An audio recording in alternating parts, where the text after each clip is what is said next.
സ്തുതിക്കുന്നു. ഇന്ന് രാത്രികാലം പാട്ട് പാടുവാൻ വേണ്ടിയിട്ട് സിസ്റ്റർ ലിൻറ്റ ജോസഫ് നമ്മുടെ കൂടെ ലൈനിലുണ്ട്. ഈ സമയത്ത് പാട്ട് പാടുവാൻ വേണ്ടിയിട്ട് ഓക്ലഹോമ പ്രയർ ലൈനിലേക്ക് ക്ഷണിച്ചു കൊള്ളുന്നു. സിസ്റ്റർ ലിൻറ്റ.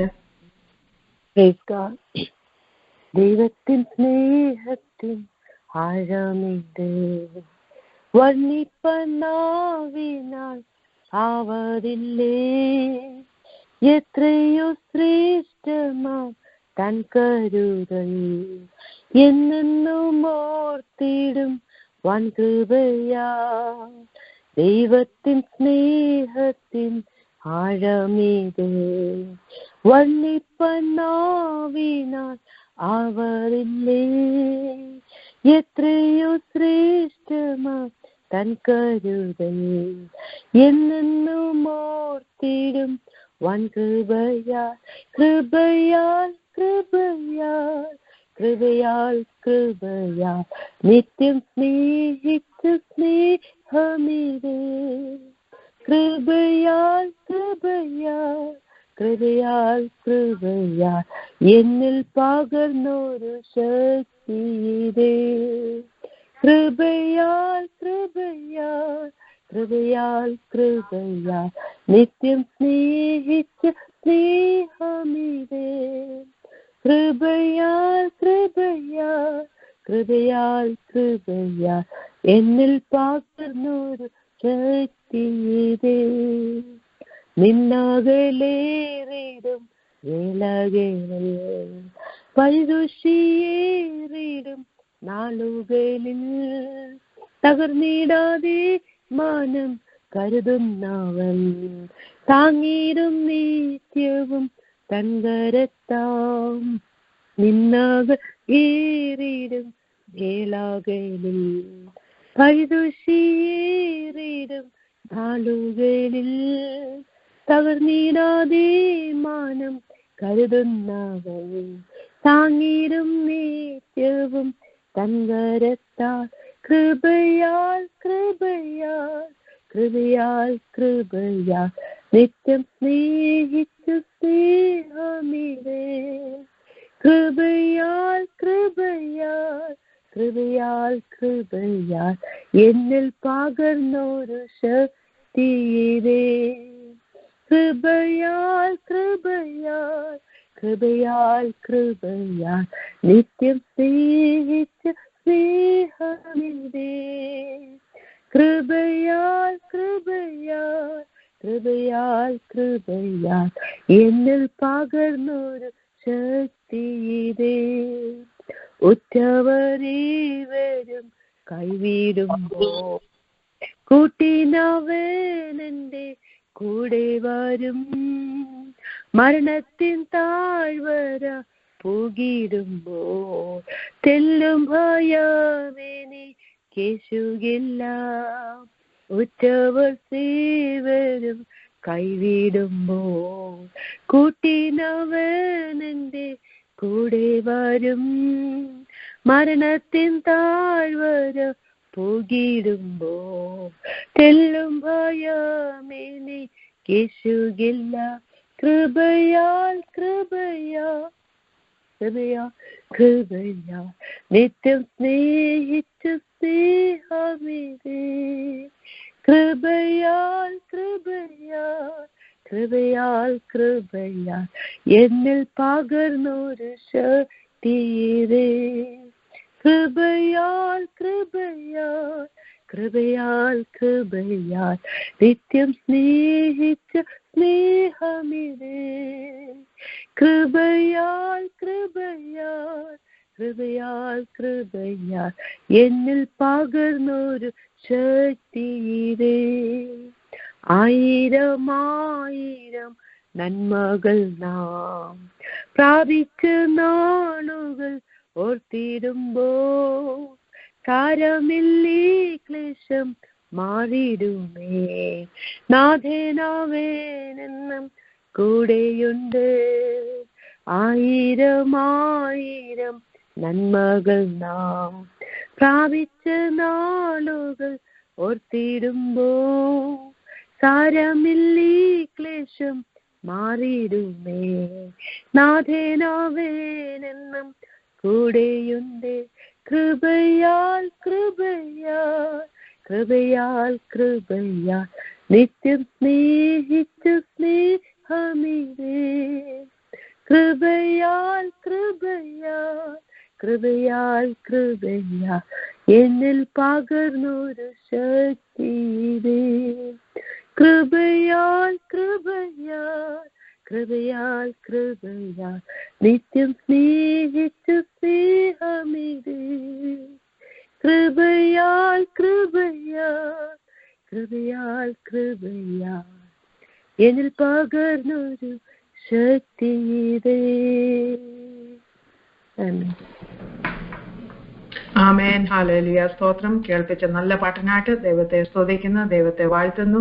നമ്മുടെ എല്ലാവരുടെയും ജീവിതത്തിൽ ഹല്ലേലൂയ ദൈവത്തിന്റെ കൃപ, ദൈവത്തിന്റെ കരുണ അല്ലാതെ നമ്മുടെ ജീവിതത്തിൽ ഒന്നുമില്ല. ഹല്ലേലൂയ. സ്തോത്രം. അവൻ നല്ലവനല്ലോ, അവന്റെ ദയ എന്നേക്കുമുള്ളത്. ഹല്ലേലൂയ. സ്തോത്രം. ഇത്രത്തോളം കൃപയാ ദൈവം നമ്മളെ നടത്തി, നമ്മൾ നിന്നതല്ല, ദൈവം നമ്മൾ നിർത്തിയതാണ്. നല്ല പാട്ടിനായിട്ട് ദൈവത്തെ സ്തുതിക്കുന്നു. Thank you so much sister Linda. ദൈവം തുടർന്നും അനുഗ്രഹിക്കട്ടെ. ആൻഡ് ഈ ദൈവം തന്നിരിക്കുന്ന ടാലന്റ് ഹല്ലേലൂയ ദൈവനാമമഹത്വത്തിന് വേണ്ടി ഉപയോഗിക്കാൻ ദൈവം സഹായിക്കട്ടെ എന്ന് പ്രാർത്ഥിക്കുന്നു. God bless. ഹല്ലേലൂയ. സ്തോത്രം. തുടർന്നും ദൈവവചനത്തിൽ നമുക്ക് കേൾക്കാമല്ലോ. നമുക്കെല്ലാം അറിയാവുന്ന നമ്മുടെ പ്രിയപ്പെട്ട പാസ്റ്ററാണ് പാസ്റ്റർ ജോൺ വർഗീസ്. ഈ സമയത്ത് വചനത്തിന് ഷെയർ ചെയ്യുവാനായിട്ട് പാസ്റ്ററിന്റെ അടുത്ത് സ്നേഹത്തോടെ അപേക്ഷിക്കുന്നു. Thank you. Praise the Lord. കർത്താവിന്റെ ധന്യമേറിയ നാമത്തിന് സ്തോത്രം ചെയ്യുന്നു. ഇന്ന് സന്ധ്യയെങ്കിൽ ദൈവസന്നിധിയിലായിരിക്കുന്ന ഏവരെയും ഓർത്തുകൊണ്ട് ഞാൻ കർത്താവിനെ സ്തുതിക്കുന്നു. വേഗം വരുവാൻ പോകുന്ന കർത്താവായ യേശുക്രിസ്തുവിന്റെ ധന്യമേറിയ നാമത്തിൽ എൻ്റെ സ്നേഹവന്ദനത്തെ അറിയിക്കുകയും ചെയ്യുന്നു. ഇത്രത്തോളം നമ്മെ അനുഗ്രഹിച്ച കർത്താവെ, അല്പസമയത്തെ വചന ശുശ്രൂഷയിൽ കൂടെയും നമ്മെ അനുഗ്രഹിക്കേണ്ടതിന് പ്രാർത്ഥനയോടുകൂടെ ദൈവസന്നിധിയിലായിരിക്കാം. നമുക്കേവർക്കും നല്ലവണ്ണം അറിയാവുന്ന ഒരു ചെറിയ സങ്കീർത്തനം വായിക്കാം. 46-ാം സങ്കീർത്തനം. 46-ാം സങ്കീർത്തനം വായിച്ച് സഹായിക്കണം. 11 വാക്യങ്ങളുണ്ട്. ദൈവം നമ്മുടെ സങ്കേതവും ബലവുമാകുന്നു. കഷ്ടങ്ങൾ അവന് ഏറ്റവും അടുത്ത തുണയായിരിക്കുന്നു. അതുകൊണ്ട് ഭൂമി മാറിപ്പോയാലും പർവ്വതങ്ങൾ കുലുങ്ങി സമുദ്രമധ്യേ വീണാലും അതിലെ വെള്ളം വിരിച്ചു കലങ്ങിയാലും അതിന്റെ കോപം കൊണ്ട് പർവ്വതങ്ങൾ കുലുങ്ങിയാലും നാം ഭയപ്പെടുകയില്ല. ഒരു നദിയുണ്ട്, അതിന്റെ തോടുകൾ ദൈവനഗരത്തെ അത്യുന്നതന്റെ വിശുദ്ധ നിവാസത്തെ തന്നെ സന്തോഷിപ്പിക്കുന്നു. ദൈവം അതിന്റെ മധ്യയുണ്ട്, അത് കുലുങ്ങിപ്പോകയില്ല. ദൈവം അധികാരത്തിൽ തന്നെ അതിനെ സഹായിക്കും. ജാതികൾ ക്രോധിച്ചു, രാജ്യങ്ങൾ കുലുങ്ങി, അവൻ തന്റെ ശബ്ദം കേൾപ്പിച്ചു, ഭൂമി ഉരുകിപ്പോയി. സൈന്യങ്ങളുടെ യഹോവ നമ്മോട് കൂടെയുണ്ട്, യാക്കോബിന്റെ ദൈവം നമ്മുടെ ദുർഗമാകുന്നു. വരുവീൻ, യഹോവയുടെ പ്രവൃത്തികളെ നോക്കുവീൻ. അവൻ ഭൂമിയിൽ എത്ര ശൂന്യത വരുത്തിയിരിക്കുന്നു. അവൻ ഭൂമിയുടെ അറ്റം വരെ യുദ്ധങ്ങളെ നിർത്തൽ ചെയ്യുന്നു. അവൻ വില്ലൊടിച്ച് കുന്തം മുറിച്ച് രഥങ്ങളെ തീയിലിട്ട് ചുട്ടുകളയുന്നു. മിണ്ടാതിരുന്ന് ഞാൻ ദൈവം എന്നറിഞ്ഞുകൊള്ളുവീൻ. ഞാൻ ജാതികളുടെ ഇടയിൽ ഉന്നതനാകും, ഞാൻ ഭൂമിയിൽ ഉന്നതനാകും. സൈന്യങ്ങളുടെ യഹോവ നമ്മോട് കൂടെയുണ്ട്, യാക്കോബിന്റെ ദൈവം നമ്മുടെ ദുർഗമാകുന്നു. Praise the Lord. കർത്താവേ, ഞങ്ങളോട് കരുണയുണ്ടാകണമേ. അരുളപ്പാടുകളുടെ മുമ്പാകെ താഴ്ത്തുന്നു. ഞങ്ങളോട് സംസാരിക്കണം, മഹത്വമെടുക്കണം. ദുഷ്ടശക്തികൾ പത്സിക്കപ്പെടണം. യേശുരക്ഷകന്റെ നാമത്തിൽ തന്നെ. സങ്കീർത്തനത്തിൽ 44-ാം സങ്കീർത്തനം, 45-ാം സങ്കീർത്തനം, 46-ാം സങ്കീർത്തനം, 47-ാം സങ്കീർത്തനം, 48-ാം സങ്കീർത്തനം, ഈ സങ്കീർത്തനങ്ങളെല്ലാം, ഈ 5 സങ്കീർത്തനങ്ങളും ഒന്നിച്ച് ഒരു ലൈനിൽ കിടക്കുന്ന പ്രാവചനിക സങ്കീർത്തനങ്ങളാണ്. 44-ാം സങ്കീർത്തനത്തിൽ യേശുക്രിസ്തുവിന്റെ കാലത്ത് ഇസ്രായേൽ മക്കൾക്ക് സംഭവിക്കുവാൻ പോകുന്നതായ വലിയ കഷ്ടപ്പാടുകളെ പറ്റിയാണ് അവിടെ നമുക്ക് കാണുവാനായിട്ട് സാധിക്കുന്നത്.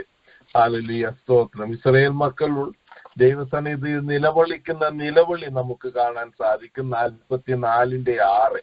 ഞാൻ എൻ്റെ വില്ലിൽ ആശ്രയിക്കുകയില്ല, എൻ്റെ വാൾ എന്നെ രക്ഷിക്കുകയുമില്ല. ഇപ്പോൾ ഇസ്രയേലിലേക്ക് നോക്കുകയാണെങ്കിൽ അവരുടെ സ്വന്തം ഡിഫൻസ്, ദൈവം അവർക്ക് സഹായമായിരിക്കുന്നു എങ്കിൽ തന്നെയും അവരുടെ ഡിഫൻസിൽ ആശ്രയിച്ചുകൊണ്ടുള്ള, സ്വന്തം ഭുജത്തിൽ ആശ്രയിച്ചുകൊണ്ട്, 3-ാം വാക്യം 44-ന്റെ അങ്ങനെയുള്ള ഒരു ഒരു സന്ദർഭത്തിലാണ് ഇസ്രയേൽ മുമ്പോട്ട് പോകുന്നത്. അവരുടെ ഡിഫൻസ് മോസ്റ്റ് പവർഫുൾ ആണ്. അവരുടെ യുദ്ധങ്ങളിലൊക്കെ ദൈവം അവരെ ജയിപ്പിക്കുന്നുമുണ്ട്. എന്നാൽ സ്വന്തം വില്ലിലും സ്വന്തം ശക്തിയിലും സ്വന്തം ഭുജത്തിലും ആശ്രയിച്ചുകൊണ്ടുള്ള ഒരു ജീവിതമാണ് പലപ്പോഴും നമ്മളെപ്പോലെ നമ്മുടെ മിടുക്കിലെ, നമ്മുടെ വിദ്യാഭ്യാസത്തിലെ, നമ്മുടെ കഴിവിലെ ഒക്കെ എന്തെങ്കിലും ചെയ്യാമെന്നുള്ളതായ ചിന്ത മനുഷ്യരായ നമുക്ക് പലപ്പോഴും വരാറുണ്ട്.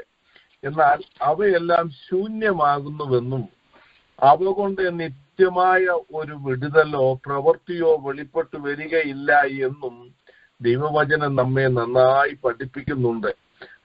ഇസ്രായേൽ മക്കൾ പലയിടങ്ങളിൽ പ്രാർത്ഥിക്കുന്ന പ്രാർത്ഥന നമുക്ക് യെശയ്യാ പ്രവചനത്തിൽ ഒരിടത്ത് പ്രാർത്ഥിക്കുന്നുണ്ട്, കർത്താവേ മറ്റ് കർത്തൃക്കൾ ഞങ്ങളെ കർത്തൃത്വം നടത്തിയിട്ടുണ്ടോ, ഞങ്ങളോട് ക്ഷമിക്കണമേ എന്നൊക്കെ പറഞ്ഞ് പ്രാർത്ഥിക്കുന്ന പ്രാർത്ഥന കാണുവാൻ സാധിക്കും. ക്രിസ്തുവിന്റെ ഭരണകാലത്തോ വരും കാലത്തെ അവർ കഷ്ടതയുടെ തീച്ചൂളയിൽ കൂടെ പോകുമ്പോൾ സകലരും, അവർ ആശ്രയിച്ച സകലരും അവർക്ക് എതിരായി കടന്നു വരികയും സാത്താന്യ ശക്തി മുഴുവനും അവർക്കെതിരായി കടന്നു വരികയും അവർ ഇതുവരെയും സമ്പാദിച്ച സകല ധനവും അവരുടെ രാജ്യവും അവരുടേതായിട്ടുള്ള സകല ഡിഫൻസും ക്രിസ്തുവിന്റെ കയ്യിലായി സകലവും സാത്താന്റെ കൈക്കീഴെ ആയിരിക്കുന്നതായ സമൂഹത്തിൽ രക്ഷ വേറൊരിടത്തും ഇല്ല എന്ന് കണ്ടുകൊണ്ട് അവർ ദൈവസന്നിധിയിൽ നിലവിളിക്കുന്ന നിലവിളിയാണ് പ്രാവചനികമായി 44-ാം സങ്കീർത്തനത്തിൽ നമുക്ക് കാണുവാൻ സാധിക്കുന്ന ഒരു വാക്യം കൂടെ ഞാൻ വായിക്കും. കർത്താവേ ഉണരണമേ, നീ ഉറങ്ങുന്നത് എന്ത്? 23-ാം വാക്യമാണ് 44. എഴുന്നേൽക്കണമേ, ഞങ്ങളെ എന്നേക്കും തള്ളിക്കളയരുത്. നീ നിന്റെ മുഖത്തെ മറയ്ക്കുന്നതും ഞങ്ങൾക്ക് കഷ്ടവും പീഡനയും മറന്നു കളയുന്നതും എന്ത്? ഞങ്ങൾ നിലത്തോളം കുഴിഞ്ഞിരിക്കുന്നു. അവിടെ 26-ാം വാക്യത്തിൽ ഞങ്ങളുടെ സഹായത്തിനായി എഴുന്നേൽക്കണമേ, നിന്റെ ദയ നിമിത്തം ഞങ്ങളുടെ ഏതാണ്ട് മിടുക്കുകൊണ്ടോ ഞങ്ങളുടെ ഏതാണ്ട് കഴിവുകൊണ്ടോ അല്ല, നിന്റെ ദയ കൊണ്ട്. ഇന്ന് രാത്രി നാം പ്രാർത്ഥിക്കേണ്ട പ്രാർത്ഥനയാണ്, കർത്താവേ എഴുന്നേൽക്കണമേ. ഇസ്രായേൽ മക്കൾ അവരുടെ മഹാകഷ്ടതയിൽ പ്രാർത്ഥിക്കുന്ന പ്രാർത്ഥനകളിലെ ഒരു വരിയാണ് പലയിടങ്ങളിൽ ദൈവവചനത്തിൽ കാണാൻ സാധിക്കും. കർത്താവേ എഴുന്നേൽക്കണമേ. ദൈവത്തിന് സ്തോത്രം. ദൈവം എഴുന്നേറ്റ ഒരു സ്ഥലം നമുക്ക് നന്നായി അറിയാം. സ്തെഫാനോസ് കല്ലേറ് കൊണ്ടതായ സമൂഹത്തിൽ കർത്താവ് സ്വർഗരാജ്യത്തിൽ എഴുന്നേറ്റ് നിൽക്കുന്നത് നമുക്ക് കാണുവാനായിട്ട് സാധിക്കും. തുറക്കപ്പെട്ട സ്വർഗത്തിന്റെ കീഴിൽ നിന്നുകൊണ്ട് സ്തെഫാനോസ് വലിയ ദർശനം കാണുന്നു. നമ്മുടെ കഷ്ടതയിൽ നമുക്ക് വേണ്ടി എഴുന്നേറ്റ് നിൽക്കുന്ന കർത്താവെ, നാം വേദന കൊണ്ട് പുളയുന്ന സന്ദർഭത്തിൽ സ്വർഗത്തിലേക്ക് നോക്കുമ്പോൾ രക്ഷിക്കണമേ എന്ന് പ്രാർത്ഥിക്കുമ്പോൾ നമ്മുടെ രക്ഷകനായി എഴുന്നേറ്റ് നിൽക്കുന്ന കർത്താവെ, സ്തോത്രം. അതാണ് 44-ാം സങ്കീർത്തനത്തിൽ കാണുവാൻ സാധിക്കുന്നത്. ഈ പ്രാർത്ഥന കേട്ടുകൊണ്ടാണ് കർത്താവ് അവരെ രക്ഷിപ്പാൻ തക്കവണ്ണം നമുക്ക് സക്കറിയ പ്രവചനത്തിലും മറ്റു പ്രവചന പുസ്തകങ്ങളിലും ഒക്കെയും മഹത്വത്തിൽ ഇസ്രായേൽ മക്കളുടെ രക്ഷയ്ക്കായി ഇറങ്ങി വരുന്ന കർത്താവിനെ കാണുവാൻ സാധിക്കും. ഞാൻ എൻ്റെ കഷ്ടതയിൽ യഹോവയോട് നിലവിളിച്ചു. നമ്മുടെ കഷ്ടതയിൽ നാം കർത്താവിനോട് നിലവിളിച്ചാൽ കർത്താവ് നമ്മുടെ പ്രാർത്ഥന കേട്ട് നമ്മെ സഹായിക്കും. അതാണ് 44-ാം സങ്കീർത്തനത്തിന്റെ പ്രവചന സംക്ഷിപ്തം. അതിലെ ചില കാര്യങ്ങൾ മാത്രമേ ഞാൻ പറഞ്ഞു. 45-ാം സങ്കീർത്തനം ഇവയെല്ലാം ഒന്നിച്ചു പോകുന്നതാണ്. 45-ാം സങ്കീർത്തനം ഒരു വിവാഹത്തെ കാണിക്കുന്നതാണ്. ക്രിസ്തുവിന്റെ വലിയ പീഡനം ഈ ഭൂമിയിൽ നടന്നുകൊണ്ടിരിക്കുമ്പോൾ കുഞ്ഞാടിന്റെ രക്തത്താൽ വീണ്ടെടുക്കപ്പെട്ട കർത്താവിന്റെ മണവാട്ടിയാകുന്ന സഭ സ്വർഗത്തിൽ വേലി കഴിക്കപ്പെടുന്നതിന്റെ നിഴലായിട്ടാണ് 45-ാം സങ്കീർത്തനത്തിൽ കാണുവാൻ സാധിക്കുന്നത്. ആ ഭാഗത്തിന്റെ ആഴത്തിലേക്ക് ഞാൻ പോകുന്നില്ല. അവിടെ നിന്ന് ഒത്തിരി സംസാരിക്കേണ്ടതായിട്ടുണ്ട്. അതുകൊണ്ടാണ് ഞാൻ പോകാത്തത്. ദൈവത്തിന് സ്തോത്രം. നിന്റെ വസ്ത്രമെല്ലാം മൂറും ചന്ദനവും ലവംഗവും കൊണ്ട് സുഗന്ധമായിരിക്കുന്നു. ഹല്ലേലൂയ, സ്തോത്രം. അങ്ങനെ ഹല്ലേലൂയ, ഒരു മഹാരാജാവ്, ദൈവത്തിന്റെ ഓമന പുത്രൻ, ജാതികളിൽ നിന്നും ലോകത്തിൽ തനിക്ക് വേണ്ടി വിളിച്ചു വേർതിരിക്കപ്പെട്ട അരുമ മണവാട്ടിയെ വേളി കഴിക്കുന്നതിന്റെ നിഴലാണ് 45-ാം സങ്കീർത്തനം. 46, 47, 48 സങ്കീർത്തനം സഹസ്രാബ്ദ വാഴ്ചയിൽ യേശുക്രിസ്തുവിന്റെ ഭരണം, സ്വർഗത്തിൽ കർത്താവ് മണവാട്ടിയെ വിവാഹം കഴിക്കുന്നു, കർത്താവ് ഇസ്രായേൽ മക്കളെ രക്ഷിക്കുവാൻ തക്കവണ്ണം 44-ാം സങ്കീർത്തനത്തിലെ പ്രാർത്ഥന കേട്ട് ഇറങ്ങി വരുന്ന കർത്താവ് സാത്താനെ ബന്ധിച്ച് അഗാധകൂപത്തിൽ ഇട്ട് ചങ്ങലയിട്ട് ഇരുട്ടിന്റെ അധികാരത്തിൽ ബന്ധിക്കുന്നു. കർത്താവ് ഭൂമിയിൽ സമാധാനം ഉണ്ടാക്കുന്നു. അങ്ങനെ സമാധാനം ഉണ്ടാക്കി 1000 ആണ്ട് വാഴുന്ന സന്ദർഭത്തിൽ പാടുന്ന പാട്ട് പ്രാവചനികമായി ഹല്ലേലൂയ സ്തോത്രം സങ്കീർത്തനക്കാർ പാടിയിരിക്കുന്നതാണ് 46, 47, 48. ഈ 3 സങ്കീർത്തനങ്ങളും സഹസ്രാബ്ദ വാഴ്ചയിൽ മില്ലേനിയത്തിൽ പ്രാവചനികമായി നിവർത്തീകരിക്കപ്പെടേണ്ടതാണ്. 46-ാം സങ്കീർത്തനത്തിൽ ദൈവം നമ്മുടെ സങ്കേതവും ബലവും, ഗോഡ് ഈസ് അവർ റെഫ്യൂജ്. 47-ാം സങ്കീർത്തനത്തിൽ 2-ാം വാക്യത്തിൽ അവൻ മഹാരാജാവാകുന്നു, ഗോഡ് ഈസ് അവർ റൂളർ.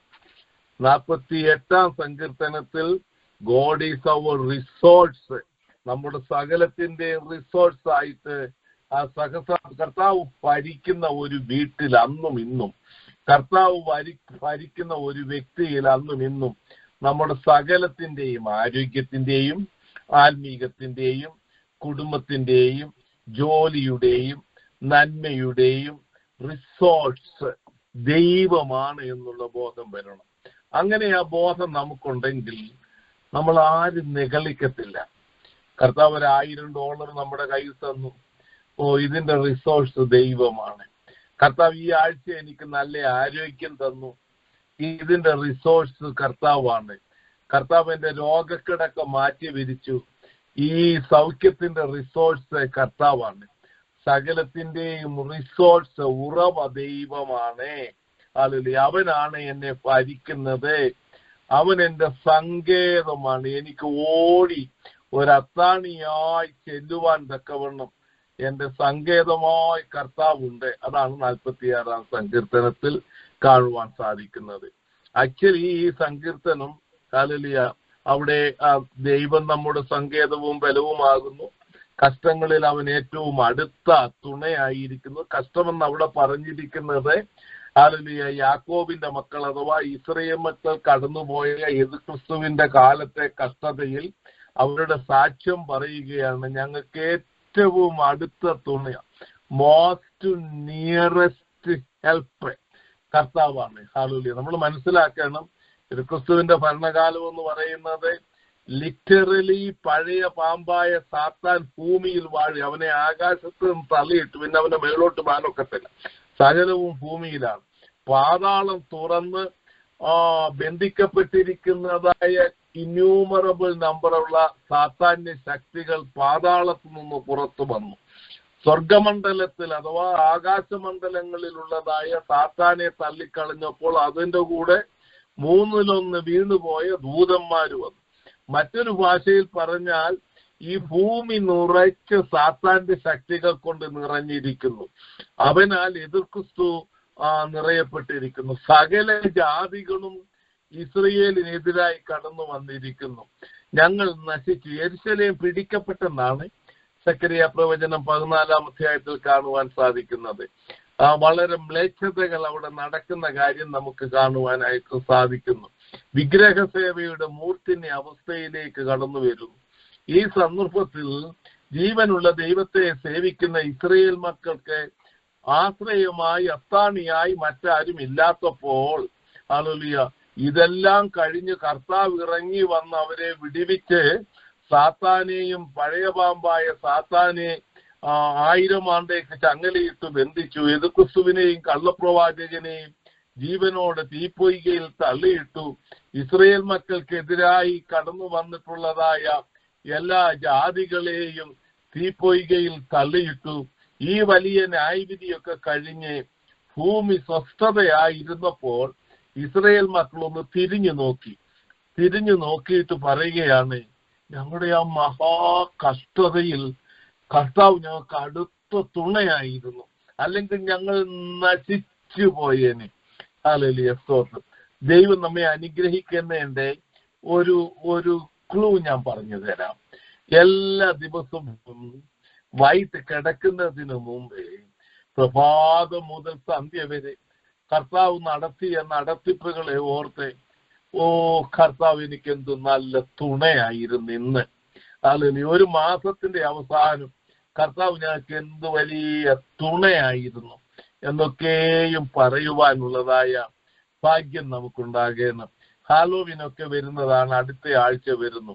ഒരു ദൈവവൈദ്യലും അതിനകത്തൊന്നും പോകരുത്. അതൊക്കെ സാധാന്യമാണ്.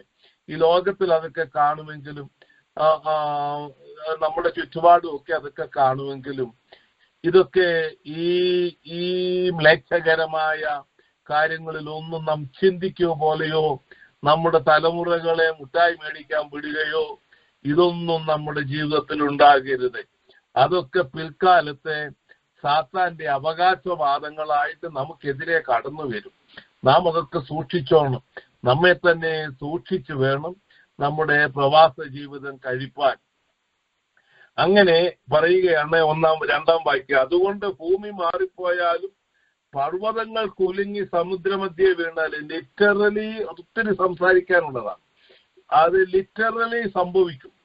ഇന്ന് കാണുന്ന സകല പർവ്വതങ്ങളും യെരുശലേം പർവ്വതം ഒഴിച്ച് സെക്കരിയ പ്രവചനം 14-ാം അധ്യായത്തിന്റെ 5-ാം വാക്യത്തിൽ ഹല്ലേലൂയ, സ്തോത്രം, നഗരമോ അതിന്റെ ഉന്നതിയിൽ നിൽക്കും. ബാക്കി കാണുന്ന ഈ ലോകത്തിൽ കാണുന്ന എവറസ്റ്റ് കൊടുമുടി മുതൽ സകലവും തകർന്ന് തരിപ്പണമാകും. പർവ്വതങ്ങൾ താഴ്വരയായി മാറും, താഴ്വരകൾ ഉയർന്ന് പൊങ്ങി വരും. ഇന്ന് കാണുന്ന 7 ഭൂഖണ്ഡങ്ങളും ഹല്ലേലൂയ പേലകിന്റെ കാലത്ത് വെള്ളപ്പൊക്കം ഉണ്ടായതിനു ശേഷം ഭിന്നിക്കപ്പെട്ടതാണ്. അതിനു മുമ്പ് ഭൂമി ഒന്നായിരുന്നു.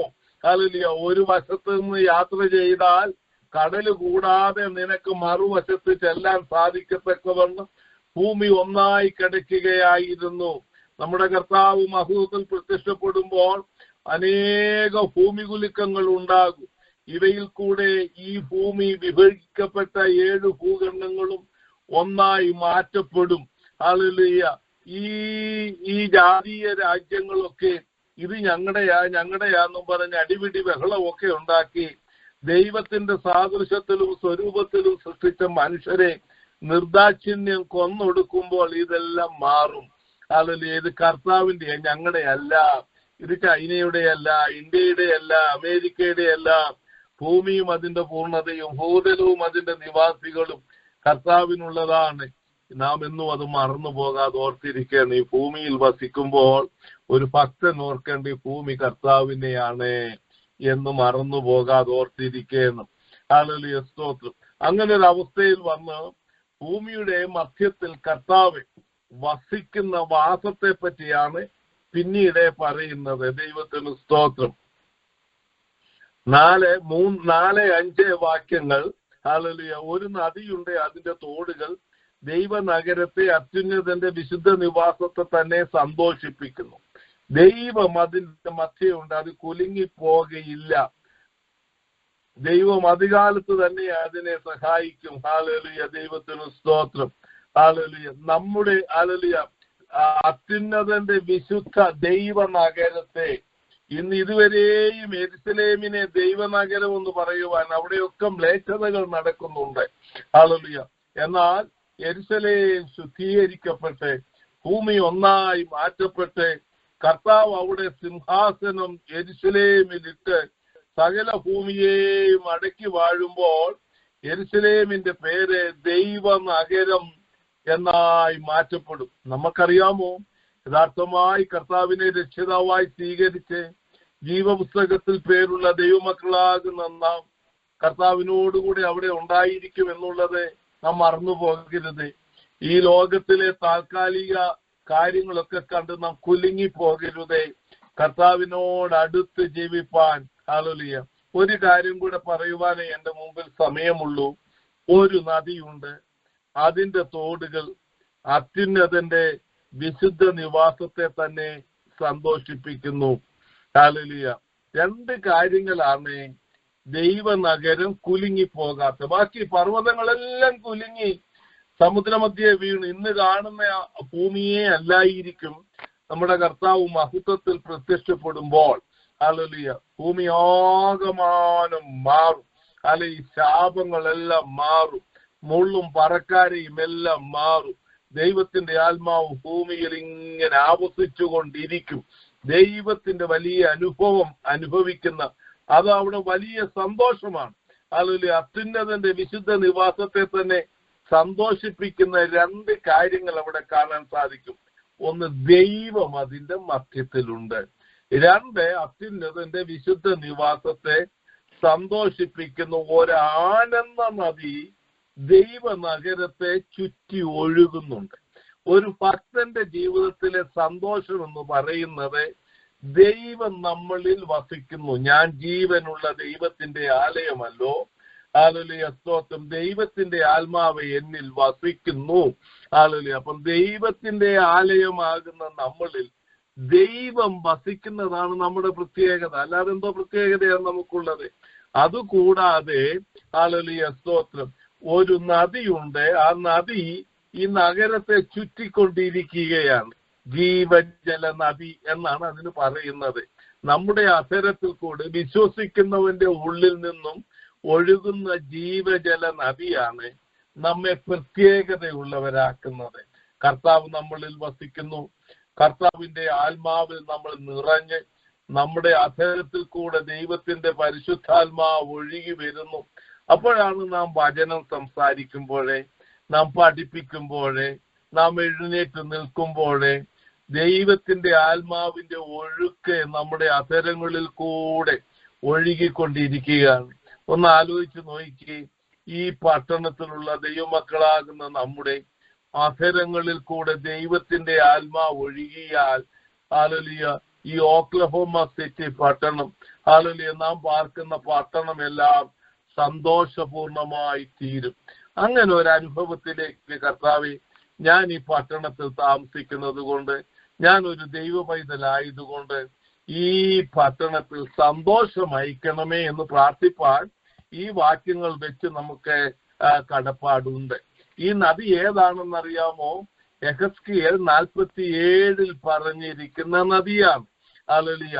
ദൈവത്തിന്റെ നദി, ജീവന്റെ ഉറവ, ആലയത്തിൽ നിന്ന് പുറപ്പെട്ട് ഹല്ലേലൂയ മുട്ടോളമല്ല അരയോളമല്ല നീന്തിയിട്ടല്ലാതെ കടക്കുവാൻ കഴിയാതെ വണ്ണം ആലയത്തിൽ നിന്നും കിഴക്കോട്ട് ഒഴുകി അതേ വടക്കോട്ടും തെക്കോട്ടും വിഭാഗിക്കപ്പെട്ട് ചാവ് കടലിലേക്കൊഴുകി, മെഡിറ്ററേനിയൻ കടലിലേക്കൊഴുകി ദൈവത്തിന്റെ പ്രവൃത്തി കൊണ്ട് ഹല്ലേലൂയ ദൈവത്തിന്റെ നദി നിറഞ്ഞിരിക്കുന്നു.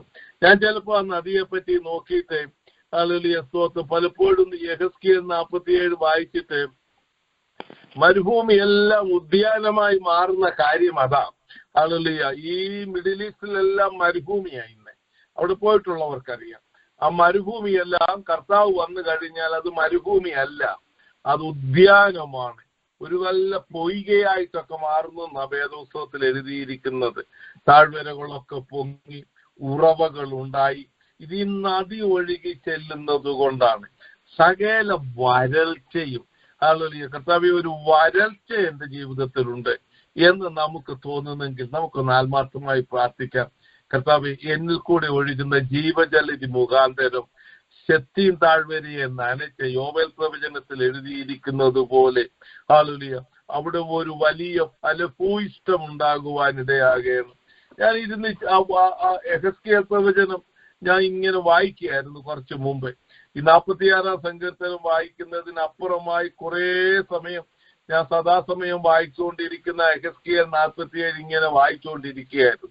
ഇങ്ങനെ വായിച്ചുകൊണ്ടിരുന്നപ്പോൾ ആ നദിയുടെ ഇരുകരകളിലും പല കാര്യങ്ങൾ വായിച്ചു.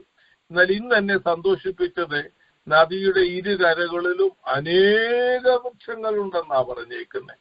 ഇത് നദി ഈ ആലയത്തിൽ നിന്ന് ഒഴുകി വരുന്ന ജീവജല നദി ആയതുകൊണ്ട് ഈ വൃക്ഷങ്ങളൊക്കെ മാസം തോറും പുതിയ ഫലം കായ്ക്കും. അപ്പൊ നമ്മൾ അങ്ങോട്ട് പോകാം. നമ്മൾ അങ്ങോട്ട് പോയി ഈ വൃക്ഷം കാണാൻ തന്നെ സൗഭൂമി എന്ന് ആൾക്കാർ വരും. കാര്യം ഇന്ന് കായ്ക്കുന്ന 1 മാസം കൊണ്ട് ഫലം കായ്ക്കുന്ന അടുത്ത മാസം വരുമ്പം വേറെ ഫലമാണ്. ഇന്ന് മാങ്ങയാണെങ്കിൽ അടുത്ത മാസം വരുമ്പം അത്തിയായിരിക്കും.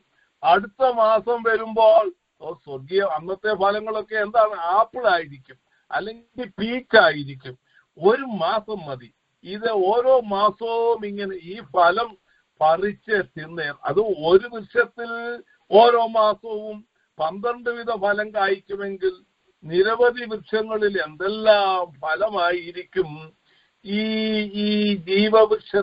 ജീവജല നദിയുടെ ഇരു കരകളിലും ഉണ്ടാകുന്നത്. അവിടുത്തെ മത്സ്യങ്ങൾ അതിനകത്ത് നിറഞ്ഞിരിക്കുമെന്നാണ്, ഒരു കുറവും ഉണ്ടാകത്തില്ലെന്നാണ് പറഞ്ഞിരിക്കുന്നത്. ഇതിന്റെ ഇല വാടത്തില്ലെന്നാണ് എന്ന് പറഞ്ഞാൽ കരിയില എന്നൊരു പരിപാടി അവിടെ ഉണ്ടായിരിക്കത്തില്ലെന്നാണ് പറയുന്നത്. നിങ്ങൾക്കറിയാമോ? സമയം പോയി.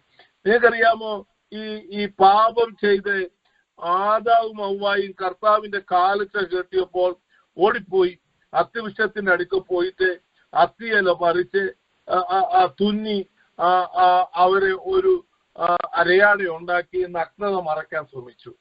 എന്നാൽ അത്തിയില അങ്ങ് ഉണങ്ങിപ്പോയി. കാരണം അവർ ഈ അത്തിയില ഉണങ്ങിപ്പോകുമെന്ന് അവർക്ക് അറിയത്തില്ലായിരുന്നു. പാപം ചെയ്ത് കഴിഞ്ഞപ്പോഴാണ് ഈ ഇലയൊക്കെ വാടാൻ തുടങ്ങിയത്, മുള്ളും പറക്കാരെയും ഒക്കെ വരാൻ തുടങ്ങിയത്. അതുവരെ അവർ കണ്ടത് ഈ അത്തിയിൽ കാണുന്ന ഇലയെല്ലാം നല്ല ഗ്രീനിഷ് ആയിട്ടിരിക്കുന്നതാണ്. എന്നാൽ ഈ ഗ്രീനിഷ് ഇല കൊണ്ട് ഈ അരയാടി ഉണ്ടാക്കിയ കുഴപ്പമില്ലെന്നായിരുന്നു അവർ ചിന്തിച്ചത്. എന്നാൽ അത് കരിയിലയായി മാറിപ്പോയപ്പോഴാണ് അതുപോലെ പാപത്തിന്റെ പരിണിത ഫലം മനസ്സിലാക്കിയത്.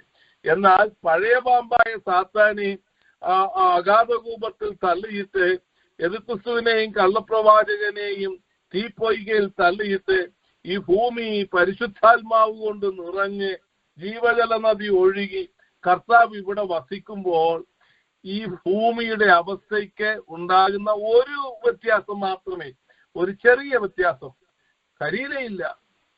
നമ്മൾ മനസ്സിലാക്കണം. ഹല്ലേലൂയ, സ്തോത്രം. So greenish, so good. അതിന്റെ ഇല ഭക്ഷിച്ചാൽ മതി, പിന്നെ രോഗം വരത്തില്ല. നമുക്ക് രോഗം വരത്തില്ല, വിണ്മയമായ ശരീരത്തോടു കൂടെ ആയിരിക്കും. എന്നാൽ അന്ന് നാച്ചുറൽ ബോഡി ഉള്ളവരുണ്ട്, അവരുടെ കാര്യമാണ് അവിടെ പറയുന്നത്. ദൈവത്തിന് സ്തോത്രം. ഹല്ലേലൂയ. ഞാനിവിടെ നിർത്തുകയാണ്. ഈ നദി ആണ് കർത്താവ് നമുക്ക് പ്രോമിസ് തന്നിരിക്കുന്നത്. പരിശുദ്ധാത്മാവാകുന്ന തൃത്വത്തിലെ മൂന്നാമനാകുന്ന പരിശുദ്ധാത്മാവാകുന്ന നദി ഉണ്ടാകണം. 2 കാര്യം മറന്നു പോകരുത്. ദൈവം എന്നിൽ വസിക്കണം, ദൈവത്തിന്റെ ആത്മാവ് എന്നിൽ കൂടെ ഒഴുകി വരണം. അപ്പോൾ സമാധാനവും സമൃദ്ധിയും ഗ്രീനിഷും എല്ലാം എന്നിൽ ഉണ്ടായിരിക്കും. കർത്താവ് നമ്മെ അനുഗ്രഹിക്കട്ടെ. Thank you. God bless you.